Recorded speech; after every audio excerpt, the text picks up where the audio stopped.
The Road to Socialism and the New World Order by Dennis Lawrence Cuddy, Ph.D. Introduction. In looking at the movement towards a new world order based upon socialism, things are historically not always as they seem.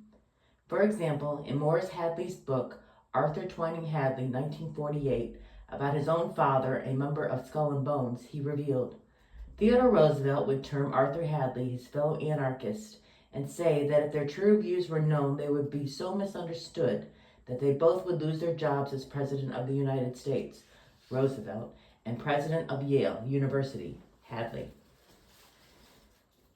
And Colonel Elisha Garrison in Roosevelt, Wilson, and Federal Reserve Law, 1931, wrote about people who hoped and half believed that Theodore Roosevelt might end by becoming America's great socialist leader.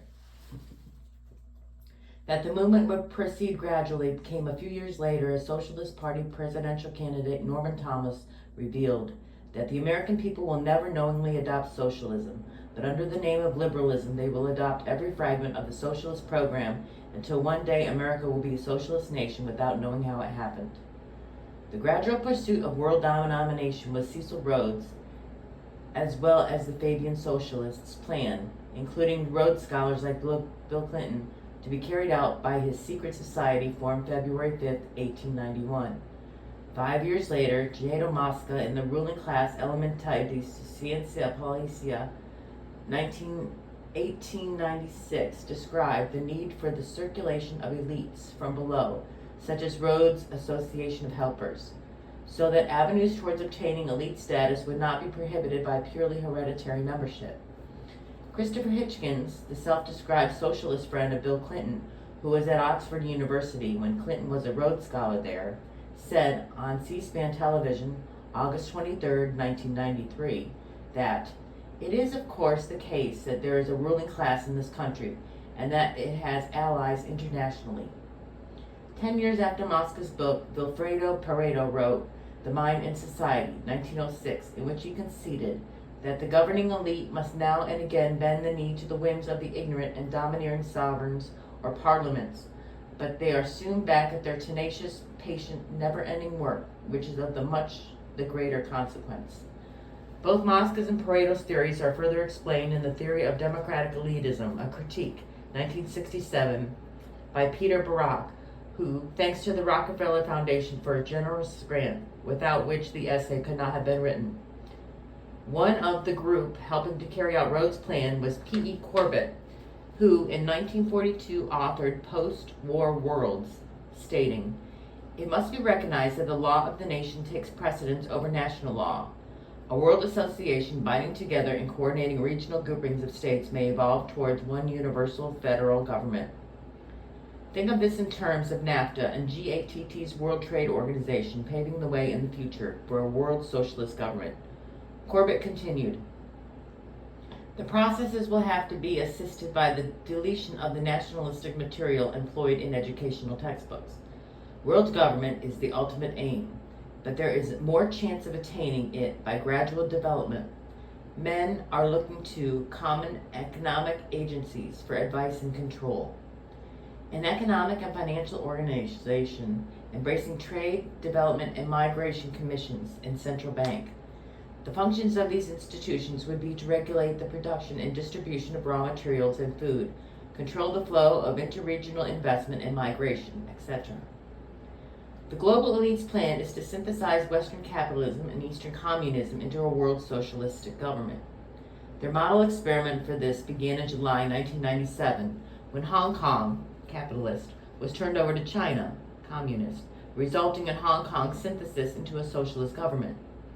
Shortly after the Second World War, the United World Federalists were formed with Cord Meyer as president, partially due to the urging of W.T. Holliday's president of Standard Oil of Ohio. Standard Oil had been associated with the Rockefellers for some time, and in 1973, David Rockefeller established the Trilateral Commission with Zbigniew Brzezinski as its first director.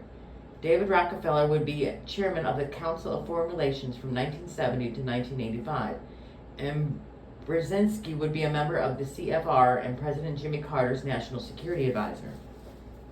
Carter appointed CFR member and trilateralist Richard Gardner, who was a member of the Consultative Planning Group for the 1976 Declaration of Interdependence, as his ambassador to Italy after Gardner authored his infamous article, The Hard Road to World Order, in the CFR's Foreign Affairs, April 1974. Many people are familiar with his statement in this article that the house of world order will have to be built from the bottom up rather than from the top down. But an end run around the national sovereignty, eroding it piece by piece, will accomplish much more than the old-fashioned frontal assault. However, most people aren't aware of how the end run around the national sovereignty would occur.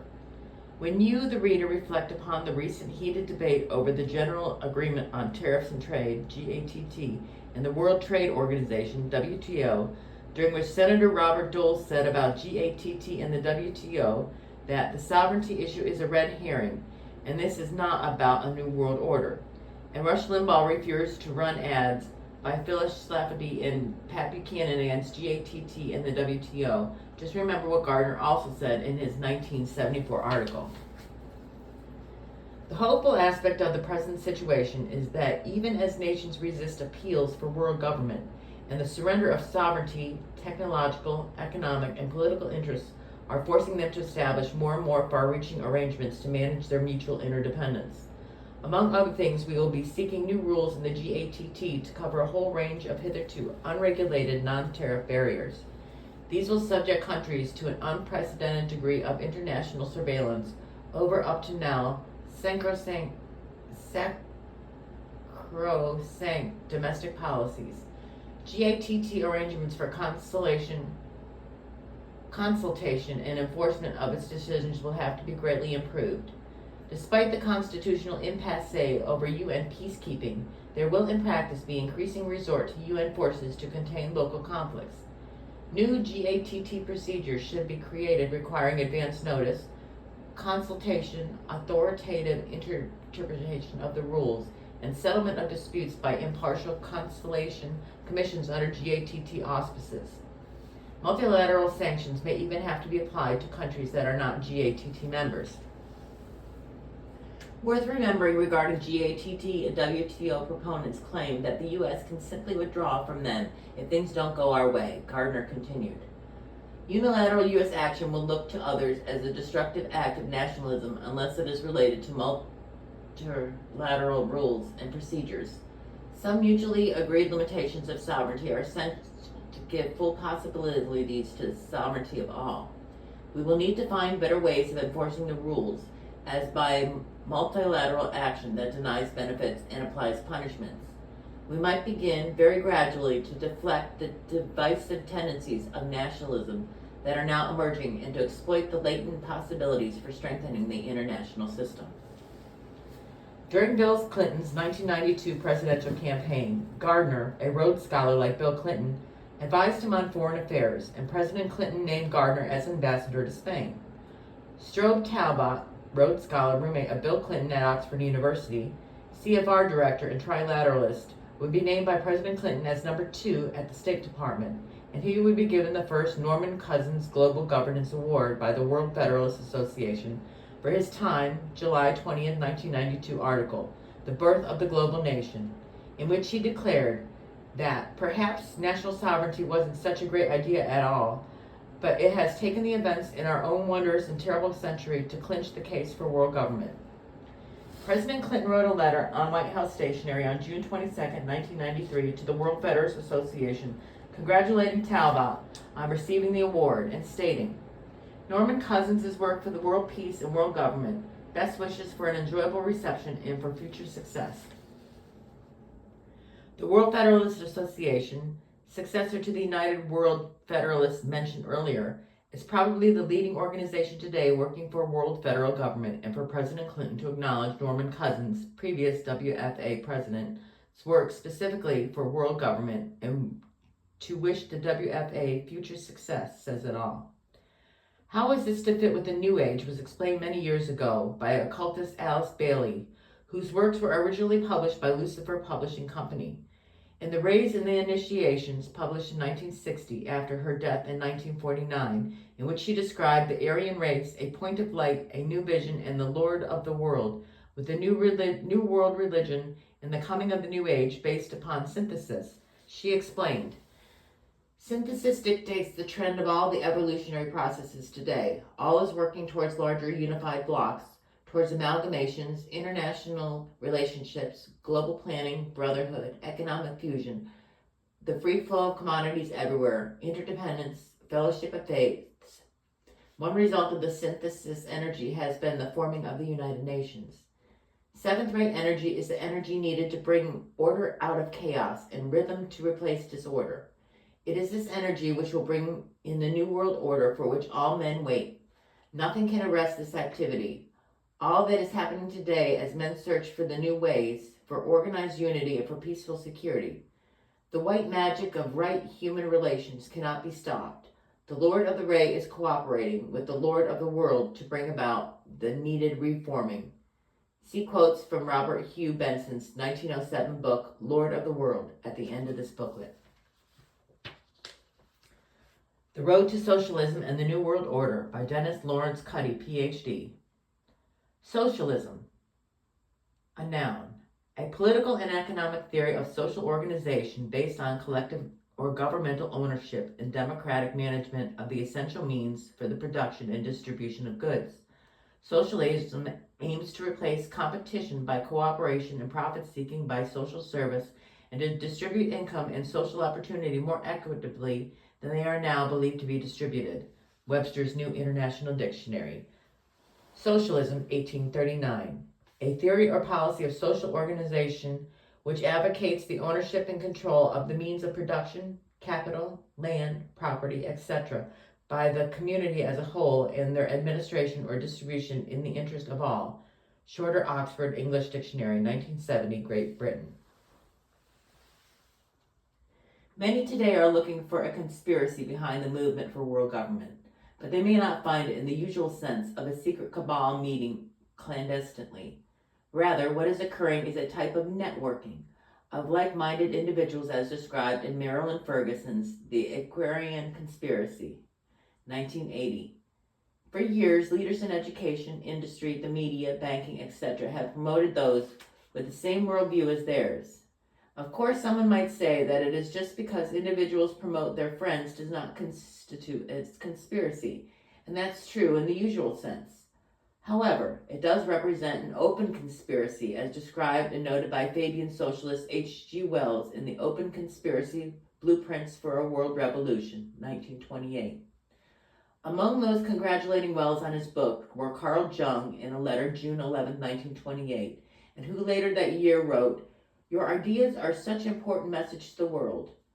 Bertrand Russell in a letter May 24, 1928, saying, "I do not know of anything with which I agree more entirely.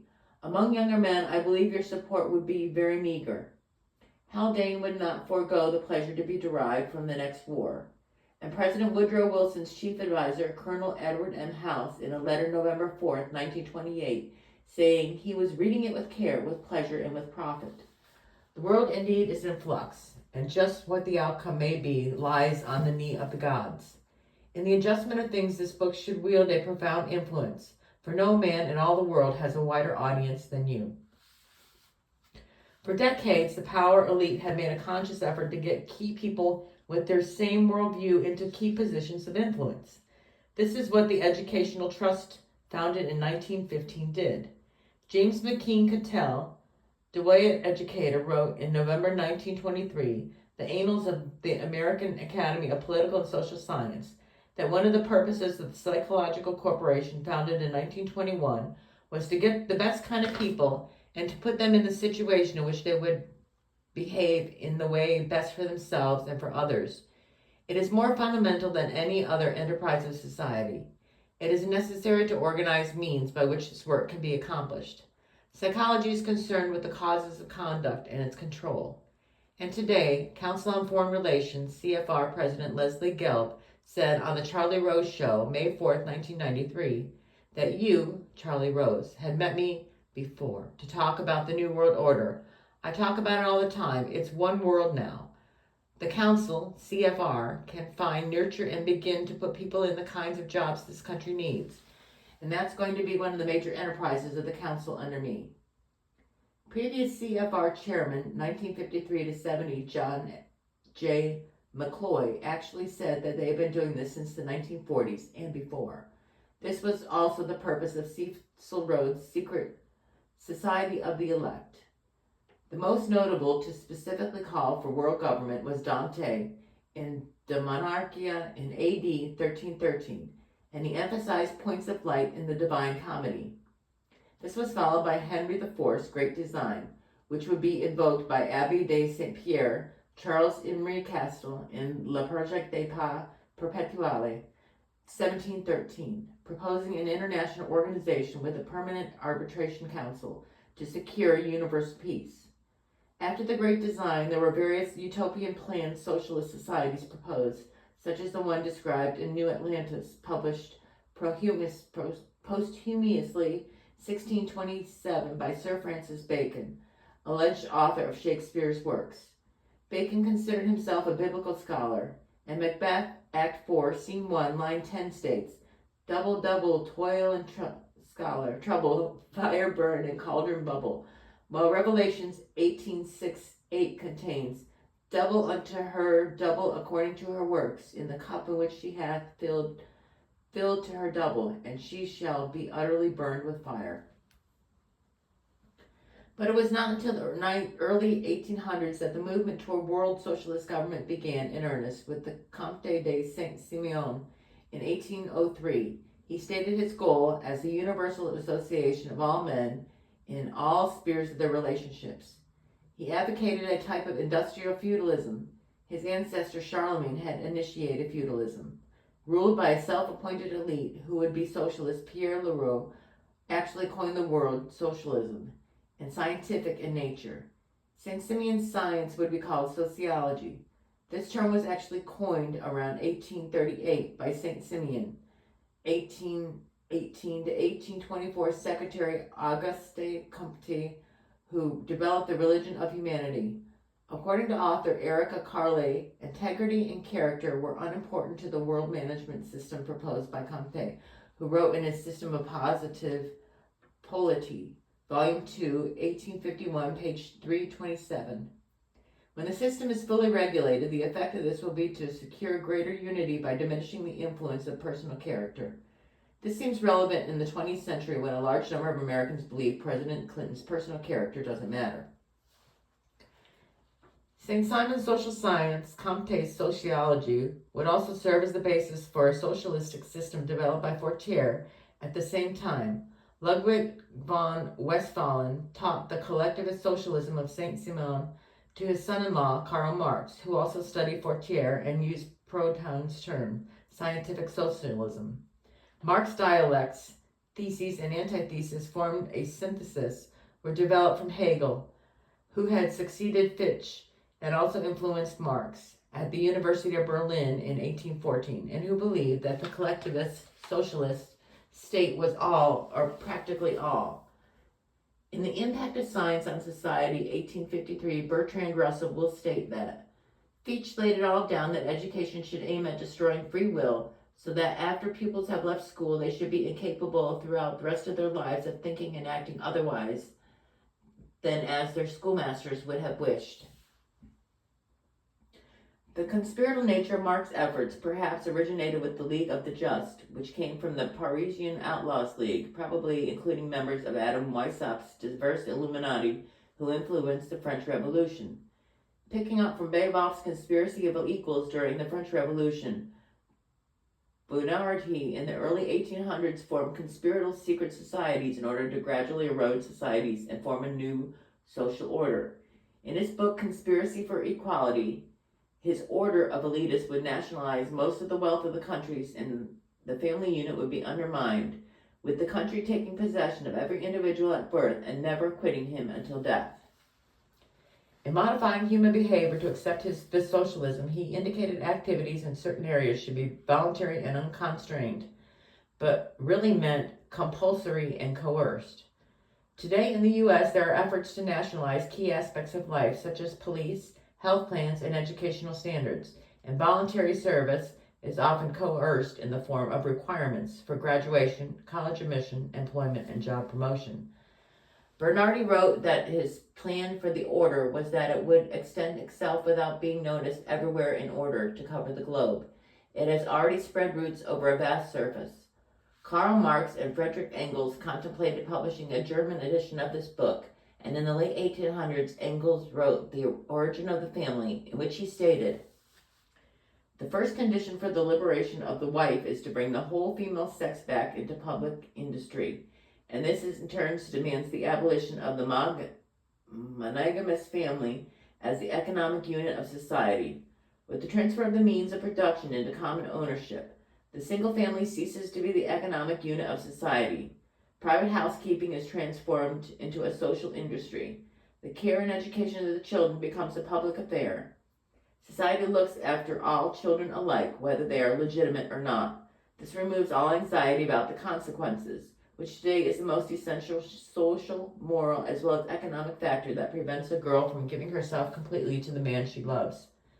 Will not that suffice to bring about the gradual growth of unconstrained sexual intercourse, and with it a more tolerant public opinion in regards to a maiden's honor and a woman's shame? Does this type of free love, promiscuity sound familiar?" 5 years after Marx's Communist Manifesto, 1848, socialist John Ruskin, on his grave is the swastika, which would also be the symbol of the Thule Society, to which Hitler would belong, wrote Stones of Venice, 1853, in which he declared, "Education is the leading of human souls to what is best, and making what is best out of them. Education does not mean teaching people what they do not know. It means teaching them to behave as they do not behave. Thus, the state must change people's behavior to what it knows is best." And in Time and Tide, 1867, he wrote that, "The first duty of a state is to see that every child born therein shall be well housed, clothed, fed, and educated. But in order to be effective to this government must have an authority over the people of which we now do not so much as dream." One who would dream of how to actually accomplish this would be Ruskin disciple Cecil Rhodes, with his plan for world domination to be carried out by a secret society and through Rhodes scholarships. Bill Clinton would receive one. Bill Clinton's mentor at Georgetown University, Professor Carroll Quigley, would write from the secret records of the World Planners in Tragedy and Hope, 1966, that Rhodes' plan would be carried forward in part by the Round Table groups, and that in the U.S. this would be the Institute for Advanced Study, headed by Abraham Flexner of the Carnegie Foundation for the Advancement of Teaching, Rockefeller's General Education Board, and of the Education Trust founded in 1915 to direct the future of American education, at Princeton University, where Woodrow Wilson was president from 1902 to 1910. It is interesting to note that Professor Quigley, whose tutor at Harvard University had been Rhodes scholar Crane Brinton, died not too long after the March 23, 1975 Washington Post article about him titled, "The Professor Who Knew Too Much." George Orwell died the year after 1984 was published, and coincidentally, President Lincoln was assassinated less than 5 months after he wrote to William Elkin, November 21, 1964. "I see in the near future a crisis approaching that unnerves me and causes me to tremble for the safety of my country. As a result of the war, corporations have been enthroned and an era of corruption in high places will follow, and the money power of the country will endeavor to prolong its reign by working upon the prejudices of the people until all the wealth is aggregated in a few hands and the republic is destroyed. I feel at this moment more anxiety for the safety of my country than ever before, even in the midst of war." In 1861, President Lincoln had gone to New York to ask for loans to prosecute the war against the Confederacy. He rejected the bankers' offers of loans at a 24 to 36% interest, and instead decided to have the government print its own greenbacks rather than go into debt. Almost 450 million of these new bills were printed during the war at no interest to the federal government. Then on April 14, 1865, Lincoln was assassinated by John Wilkes Booth, a member, along with Jesse James, a sixth cousin to James Garrison, now president of the Gorbachev Foundation, USA, of a secret society called the Order of the Knights of the Golden Circle, which had ties to a French secret society called the Seasons, that had been a branch of the Illuminati. The front page of Vancouver Sun, May 2nd, 1934, carried a news article about Vancouver's lawyer, economist Gerald McGeer, testifying to a House of Commons Canadian committee that based upon his study of unexpurgated copies of evidence given by Secret Service agents at Booth's trial after Booth's death, McGeer declared the only group that could benefit by Lincoln's death and who had the money to carry out such a plan was the International Bankers Group.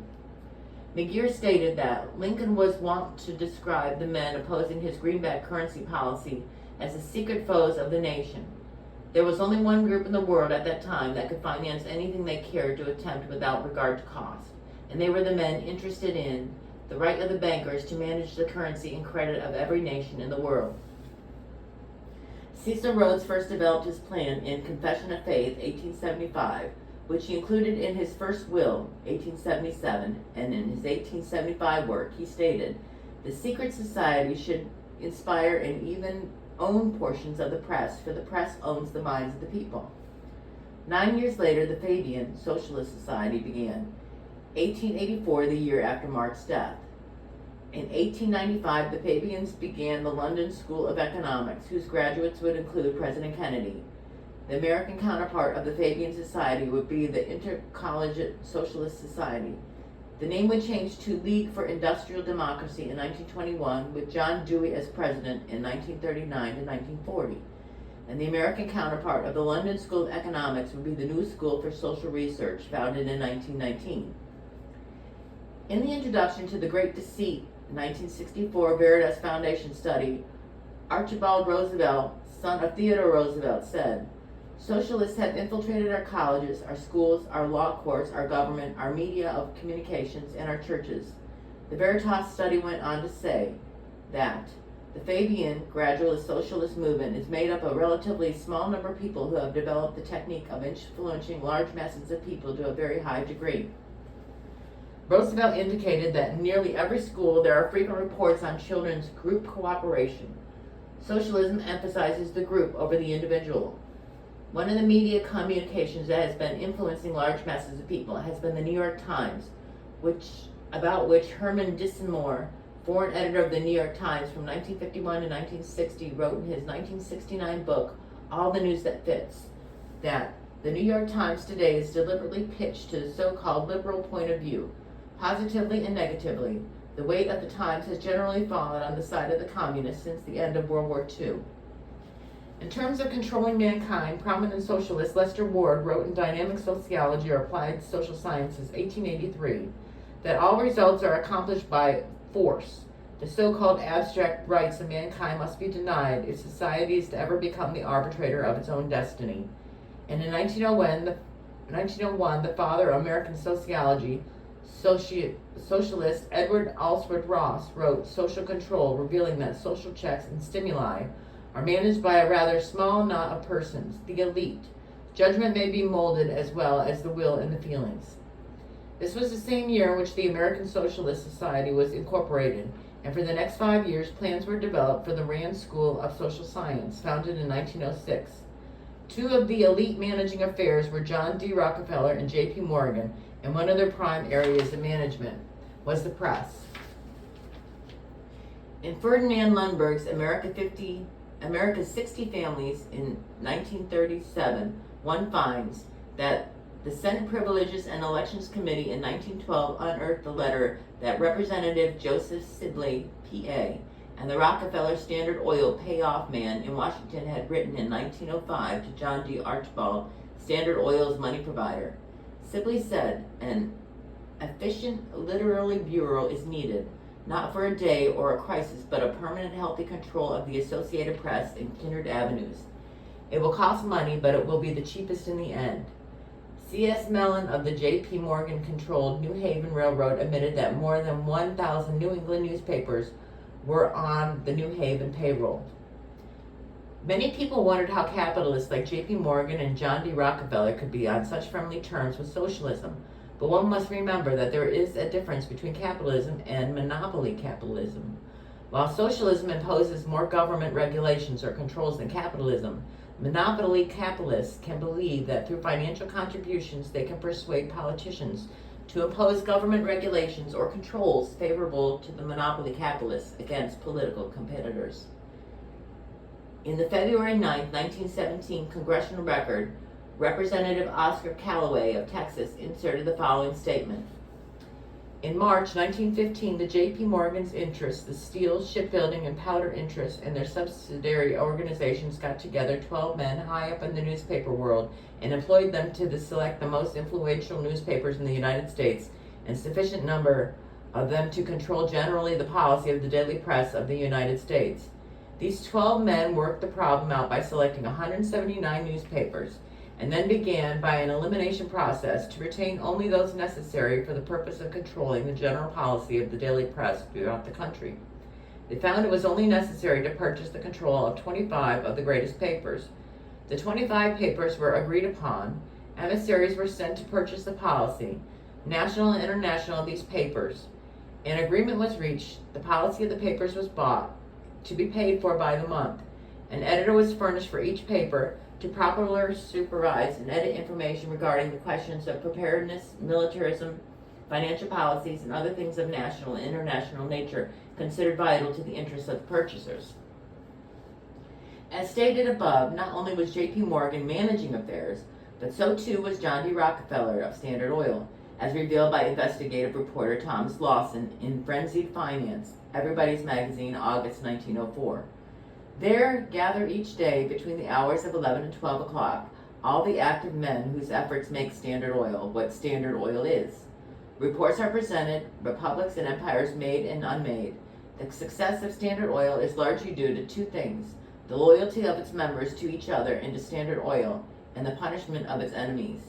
Each member before initiation knows its religion to be reward for friends and extermination of enemies.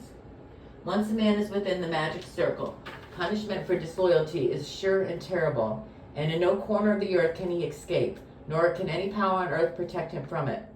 Every twist and turn in the pedigree and records of the Republican and Democrats are familiar to the head of Standard Oil, as to the dope sheets are to the gambler, for he is not at the receiving end of the greatest information bureau in this world, a Standard Oil agent in every hamlet in the country. Similarly, New York City Mayor John Hinlan would later write that the real menace of our republic is this invisible government, which like a giant octopus sprawls its slimy length over city, state, and nation. Like the octopus of real life, it operates under cover of a self-created screen. It seizes it in its long and powerful tentacles our executive officers, our legislative bodies, our schools, our courts, our newspapers, and every agency created for the public protection. It squirms in the jaws of darkness and thus is the better able to clutch the reins of government, secure enactment of the legislation favorable to corrupt business, violate law with impunity, smother the press, and reach into the courts. To depart from mere generalizations, let me say that at the head of this octopus are the Rockefellers, Standard Oil interests, and a small group of powerful banking houses generally referred to as the international bankers. This little coterie of powerful international bankers virtually run the United States governments for their own selfish purposes. They practically control both parties, write political platforms, make catspaws of party leaders, use the leading men of private organizations, and resort to every device to place in nomination for high public office only such candidates as would be amenable to the dictates of corrupt big business. They connive at centralization of government on the theory that the small group of hand-picked, privately controlled individuals in power can be more easily handled than a larger group among whom there would be most likely be men sincerely interested in public welfare. These international bankers and Rockefeller Standard Oil interests control the majority of newspapers and magazines in this country. They use the columns of these papers to club into submission or drive out of office public officials who refuse to do the bidding of the powerful corrupt cliques which compose the invisible government. See the New York Times, March 27, 1922. Perhaps this is what President Woodrow Wilson, who had been a trustee of the Carnegie Foundation, was referring to when he wrote in The New Freedom, 1913. Since I entered politics, I have chiefly had men's views confided to me privately. Some of the biggest men in the U.S. and in the fields of commerce and manufacturing are afraid of somebody, are afraid of something. They know that there is a power somewhere so organized, so subtle, so watchful, so interlocked, so complete, so pervasive that they had better not speak above their breath when they speak in condemnation of it. Mrs. J.P. Morgan's niece in 1906 married Frederick Capel, who would become a confidential clerk in the War Department during World War I. He shared living quarters with Felix Frankfurter, a socialist communist ACLU founder. Roger Baldwin wrote that after Frankfurter and Walter Lippmann left their World Office jobs, I have to depend entirely on Capel. In December 1922, Capel was elected president of the Carnegie Corporation of New York. That the Carnegie Foundation, as well as the Rockefeller's Foundation General Education Board, Andrew Carnegie was a member, were receiving increasing scrutiny from Congress was evident from the following discussions in the January 26, 1917 Congressional Record regarding these two entities. Senator George Caberlin of Oregon described activities that had been indulged in through the U.S. Bureau of Education by agencies which seemed to be imbecile to the education of the youth of this country. He referred to pets of the Bureau, like Professor Charles Judd, who were paid $1 per year by the Bureau, and then Professor Judd used the government's franking privilege through the Bureau to spread his ideology. Other pets included progressive educational placement barons like Elwood Cumberly of Stanford University, Paul Haynes of Harvard University, and George Strayer of Columbia University's Teacher College, who was a member of the Educational Trust and would say, "Give him the axe," regarding disobedient subordinates, and who would become head of the National Education Association a couple of years later. Senator Chamberlain noticed that Professor Judd's view went out, as though it were actually an authoritative publication in the views of the government. They are moving with military precision along all the line to get control of the education of the children of the land. I venture to say that if you put the educational system of this country in the hands of any particular class of individuals, in 2 generations they can practically change the form of our government by educating the children along certain lines. I do not think that any particular set of individuals ought to have exclusive control of the education of children. Senator Miles Poindexter of Washington then said, "The cult of Rockefeller, the cult of Carnegie, in the viewpoint which they represent in political economy and in government, is just as much to be guarded against in the educational system of the country as a particular religious sect." Senator William Kenyon of Iowa next related that there are certain colleges in this country that have sought endowments, and the agents of the Rockefeller Foundation or the Educational Board had gone out and examined the curriculum of these colleges and compelled certain changes to be made in the studies in the curriculum. It seems to me that is one of the most dangerous things that can go on in a republic, is to have an institution of this power apparently trying to shape and mold the thought of the young people of the country. Professors who did not teach along the line that they might decree had in some instances been compelled to give up their positions. Senator John Works of California then recalled, "A bill introduced in the Senate providing for the incorporation of the Rockefeller Foundation, a new corporation for educational purposes. It simply shows the tendency of the part of these people who are attempting to get control of the whole educational work of the country." Returning to Felix Frankfurter, Teddy Roosevelt on December 19, 1917, wrote a letter accusing him of taking on behalf of the administration an attitude which seems to me to be fundamentally that of Trotsky and the other Bolsheviki leaders in Russia, an attitude which may be fraught with mischief to this country. That Roosevelt's prediction was correct is supported by Lieutenant Colonel J.B. McLean wrote, "Why did we let Trotsky go? Canada lost an opportunity to shorten the war." In the Canadian magazine Maclean's, June 1919, in which he revealed, "Official reports show that but for the Russian revolution, the war would have been over a year earlier. On March 26, 1917, the night before Trotsky sailed from New York, he explained quite frankly and clearly that they were going to Russia to push the revolution as it ought to be pushed. You who stay here must work hand in hand with the revolution in Russia, for only that way can you accomplish revolution in the United States." Lieutenant Colonel McLean goes on to say that the British Secret Service had Trotsky detained at Halifax, Nova Scotia, but he was ordered released at the request of the British Embassy at Washington over the head of the British and American Intelligence Department, which he knew he was a German, not a Russian, and plentifully supplied with money from German sources in New York, and that the embassy acted on behalf of the request of the U.S. State Department, who was acting for someone else. Someone else probably referred to President Wilson's chief advisor, Colonel Edward House, who had informed his friend Sir William Wiseman, chief of the British Secret Service in the U.S. during World War I, who after the war joined Kuhn, Loeb and Company bankers, of President Wilson's desire that Trotsky be released. According to Arthur Willard, Washington correspondent for the London Times during the war and a friend of Wiseman, in his Road to Safety, 1952, early Russian revolutionary leader Alexander Kerensky, a self-described social democrat, had telegraphed President Wilson, persuading him to intervene on behalf of Trotsky. Wiseman, who initially warned the Canadians about Trotsky's arrival, forwarded Wilson's request to London and Trotsky was released. This was good news to German military intelligence, which was about the same time seeing that Lenin was transported safely through Germany in a sealed railway car into Russia, where Lenin and Trotsky Bolsheviks would oust Kerensky. In 1916, Lenin had proclaimed, "The aim of socialism is not only to abolish the present division of mankind into small states and an all-national isolation, not only to bring the nations close to each other, but also to merge them." The key figure of Colonel House, whose father was a confidential agent in the U.S. for London banking interests, perhaps the Rothschilds, had close contacts with J.P. Morgan and Kuhn, Loeb and Company. Jacob Schiff from Frankfurt, Germany, was head of the Kuhn, Loeb in the United States. The Schiff family had ties with the Rothschilds for over a century, and Jacob Schiff's heavily financed Woodrow Wilson's 1912 presidential campaign. On January 6, 1916, Schiff paid Trotsky's way to the U.S., and on page 2 of the March 24, 1917 New York Times, a telegram of this was printed in which he was described the successful Russian Revolution as what we had hoped and striven for all these years.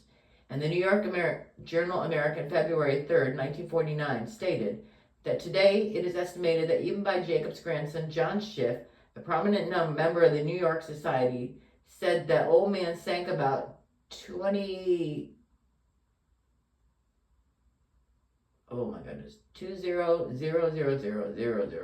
for the final triumph of Bolshevism in Russia. Other New York banking firms also contributed. After the Bolshevik triumph, Colonel House on November 28, 1917, cabled President Wilson from Paris that there had been cabled over and published here statements made by American papers to the effect that Russia should be treated as an enemy. It is exceedingly important that such criticism should be suppressed. Regarding this, Charles Seymour, editor of the Intimate Papers of Colonel House, 1928, wrote that House was able to prevent the formulation of a policy demanded by certain groups among the French and British of assisting the anti-Bolshevik factions in Russia, a policy he believed which would merely unite war-weary Russia behind the faction that offered peace. Colonel House was a founding member of the CFR, as was Jacob Schiff's son, Mortimer, along with the Jacob Schiff's partner, Paul Warburg, a CFR director from its founding in 1921 and in 1932. Warburg was a German banker associated with the Rothschilds who migrated to the U.S. in 1902 and soon became a partner in Kuhn Loeb. He was also the architect of the Federal Reserve, which, according to its supporter, Colonel Elisha Eli Garrison, Skull and Bones member, and Roosevelt Wilson in the Federalist Reserve Law, 1931, performed all the functions of a central bank, but was misnamed to mislead the public.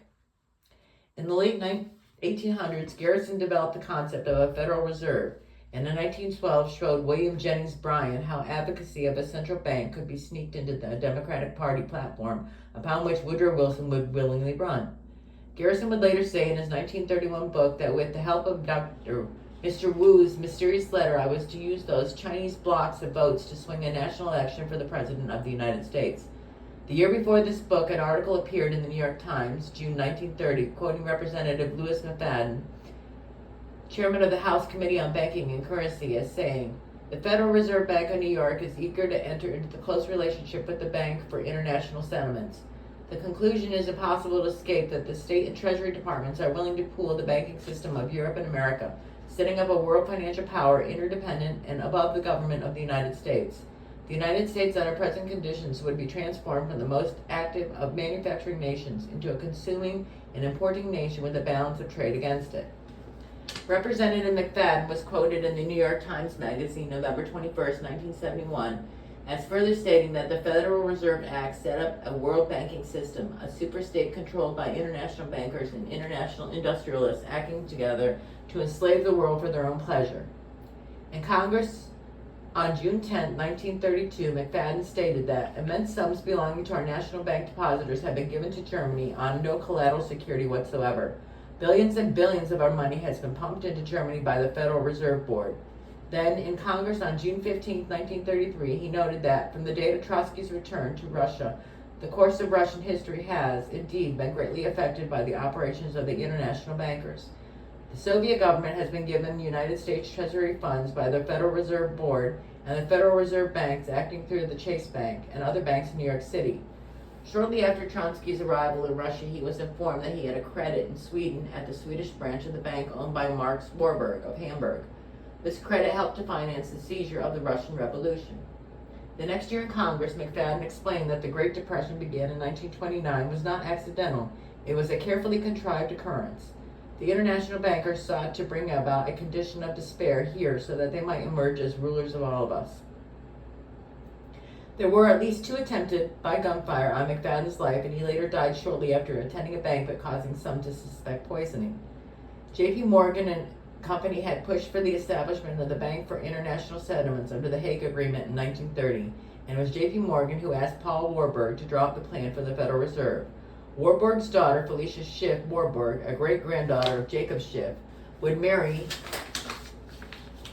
Robert Sarnoff, who would succeed his father, David Sarnoff, CFR member, who would head RCA with its subsidiary NBC with financial backing from Kuhn Loeb and other banking firms connected with the Rothschilds. Another American friendly to the Bolsheviks was Raymond Robbins, sent to St. Petersburg in Russia to head the American Red Cross mission shortly after the Bolsheviks gained power. He became friends with Bruce Lockhart, sent by Lloyd George and Lloyd Alfred Milner, who carried out Cecil Rhodes' plan to establish unofficial relations with the Bolsheviks for Britain. In Lockhart's book, British Agent, 1933, he says about Robbins, a protege of Colonel Edward M. House, about whom President Wilson said his thoughts and mine are one, and who wrote in 1912 Philip Drew, a minister promoting socialism as dreamed by Karl Marx. Although a rich man himself, he was an anti-capitalist. Hitherto, his 2 heroes had been Teddy Roosevelt and Cecil Rhodes. Now Lenin captured his imagination. Robbins was the only man who Lenin was always willing to see, and whoever succeeded in imposing his own personality on the unmotivational Bolshevik leader. I returned from our interview to our flat to find an urgent letter from Robbins requesting me to come see him at once. When I arrived, he had just finished telephoning Lenin. He had delivered his ultimatum about Salkind, Assistant Commissar for Foreign Affairs. When the telephone rang and Roberts picked up the receiver, Lenin had capitulated. Salkind was dismissed from his post. This shows the power the world planners had over Lenin and the Bolsheviks. Relevant to Lenin and the Bolsheviks in the U.S. prior to socialist communists, Roger Baldwin helping to found the American Civil Liberties Union, ACLU, in 1920. He wrote a letter August 1917 to cousin Lochner, to Louis Lochner, head of the Bolshevik People's Council of America, stating, "Do steer away from making it look like a socialist enterprise. Too many people have already gotten the idea that it is 9/10 a socialist movement. You can, of course, avoid this by bringing to the front line people like Senator Works, Miss Adams, and others who are known as substantial Democrats. We also want to look like patriots in everything we do. We want to get a lot of good flags, talk a good deal about the Constitution and what our forefathers wanted to make of this country." In November 1918, the Baldwin's friends published a statement that, in our country, the Nonpartisan League, Radical Labor, and the Socialist Party hold the germs of a new social order. Their protest is my protest. In the future, CFR members Arthur Schlesinger Jr., Elmo Roper, and J. Robert Oppenheimer would be an ACLU National Committee members, and the CFR member Norman Cousins would be an ACLU board member, and the World Federalist Association president, who would later say, "World government is coming. In fact, it is inevitable. No arguments for or against that can change that fact." It is similar to what CFR member James Warburg, Paul Warburger's son, would tell a congressional subcommittee on February 17, 1950, when he said that, "We shall have world government whether we like it or not. The question is only whether world government will be achieved by consent or by conquest." Returning again to Frankfurter, he would also help found the ACLU after he resumed his law professorship at Harvard University. He had developed a close relationship with Franklin Roosevelt, about whom Rexford Tugwell wrote, He had a good Harvard education when Fabianism was developing, and he probably knew quite well the works of H.G. Wells and George Bernard Shaw, Fabian socialists. President Franklin Roosevelt appointed Frankfurter to the U.S. Supreme Court in 1939, a reminiscent of Benjamin Disraeli's statement of his own novel, Cornsby, 1844, that the world is governed by very different personages from what is imagined by those who are not behind the scenes.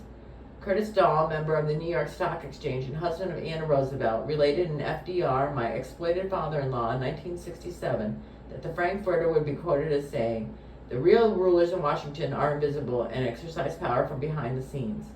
Interestingly, on page A6832 of Congressional Records, September 22, 1960, Congressman Martin Dees quoted FDR as saying to him, "I do not believe in communism any more than you do, but there is nothing wrong with the communists in this country. Several of the best friends I got are communists." Dahl also explained that the October 1929 stock market crash was the calculated shearing of the public by the world money powers triggered by the planned sudden shortage of the supply of call money in the New York money market. For a long time, I felt that FDR had developed many thoughts and ideas that were his own to benefit this country, the USA, but he didn't. Most of his thoughts, his political ammunition, as it were, was carefully manufactured for him in advance by the CFR One World Money Group. Perhaps that's why on November 21, 1933, FDR had written to former President Woodrow Wilson's closest advisor, Colonel Edward M. House, that the real truth of the matter is, as you know and I know, that the financial element of the larger centers has owned government since the days of Andrew Jackson. What Dahl wrote was supported to the comments of money baron Bernard Baruch in Barak, The Public Years, 1960, when he wrote, "Nothing did more to spur the boom in stocks than the decision made by the New York Federalist Reserve Bank in the spring of 1927 to cut the rediscount rate.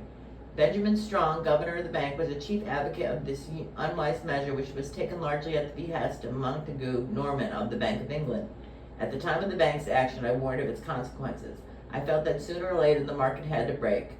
What Dahl wrote was also supported by noted Australian William C. Wentworth, who wrote a letter to the editor of The Australian, February 7, 1989, revealing that, "In 1929, I was a member of the Oxford and Cambridge athletic team, visiting America. In July, we boarded a smallish passenger vessel in New York.